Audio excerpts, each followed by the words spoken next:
Good morning students, welcome to online classes. अभी हम लोग हिंदी में हरे कृष्ण देवसरे की लिखी कहानी हार की खुशी पढ़ रहे थे। इस कहानी में अभी तक हम लोग पढ़े कि किशन रवि की शरारतों से तंग आकर वह पढ़ाई नहीं करता था। उससे दुखी होकर वह मंदिर के पुजारी जी से सहायता मांगने गया।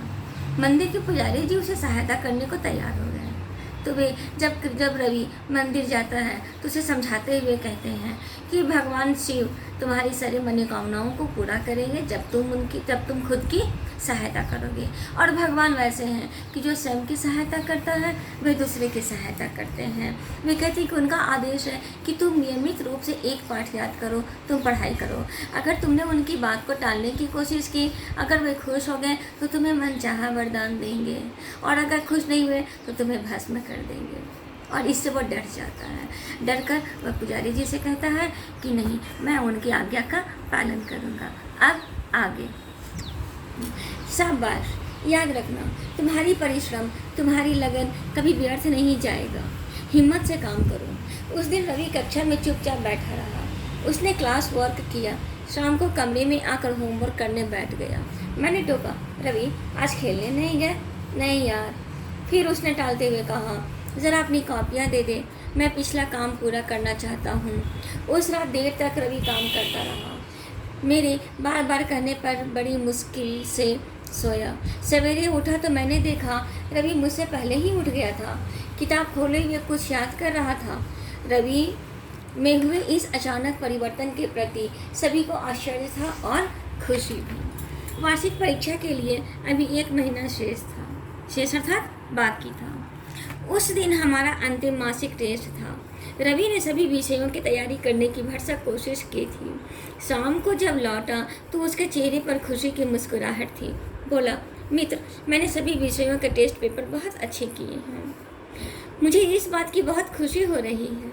सोचता हूँ मैं अपनी खुशी की यह बात माँ को लिख भेजूँ। ज़रूर लिखो, मैंने कहा। उस रात मैंने देखा कि रवि देर तक माँ को पत्र लिखता रहा। माँ को इतना लंबा पत्र लिखते हुए उसे मैंने पहली बार ही देखा था।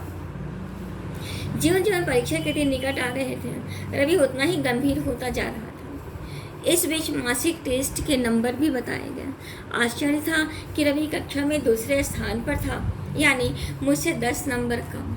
उस दिन शाम को रवि मंदिर गया। पुजारी जी ने उसे देखते ही कहा, रवि, तुम्हारा दूसरा नंबर आया है ना? आपको कैसे मालूम? रवि ने आश्चर्य से पूछा। यही बता रहे थे, कहते थे मैं इस लड़के से बहुत खुश हूँ। पुजारी जी ने भगवान शिव की ओर इशारा करके कहा। हमारी वार्षिक परीक्षाओं का समय आया। इसके बाद 10 दिन की छुट्टी थी। हमें पिकनिक पर जाना था। 30 अप्रैल को परीक्षा फल घोषित होना था और इसके बाद हमें अपने अपने घर जाने की छुट्टी मिलने वाली थी। परीक्षा के दौरान रवि को देखकर कोई सोच नहीं सकता था कि यह वही लड़का है जो पिछले कुछ महीनों तक एक निहायत लापरवाह, गप्पी खिलाड़ी लड़का था। 30 अप्रैल को सुबह से ही हम सभी के मन में आशा और निराशा के भाव आ जा रहे थे, लेकिन रवि एकदम शांत बल्कि उदास था। वह बार बार यही कहता, मित्र, अगर मैंने पूरे साल भर पढ़ाई की होती तो आज तो दुख महसूस हो रहा है, वह न होता। लेकिन किस बात का दुख रवि? मैंने पूछा। यही कि मैं असफल न हो जाऊं, रवि ने कहा। लेकिन तुम्हें तो भगवान शिव पर भरोसा था ना? फिर?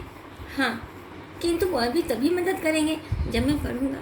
बिना पढ़े तो कोई किसी की मदद नहीं करता। तभी हमारे कुछ साथी और आ भी गए थे। वे सब हमें खींचकर स्कूल ले गए। कुछ ही देर में परीक्षा फल घोषित हुआ। रवि कक्षा में प्रथम आया था और मैं दूसरे नंबर पर था। रवि की इस सफलता पर सभी को आश्चर्य था। मेरा नंबर पिछड़ जाने पर मेरे साथियों को अफसोस था, किंतु मुझे ना आश्चर्य था न अफसोस। मैं बहुत खुश था। दरअसल इस हार में भी अनोखी खुशी थी। उसे भला कैसे बताऊं? उसे तो रवि ही जान सकता है। Thank you.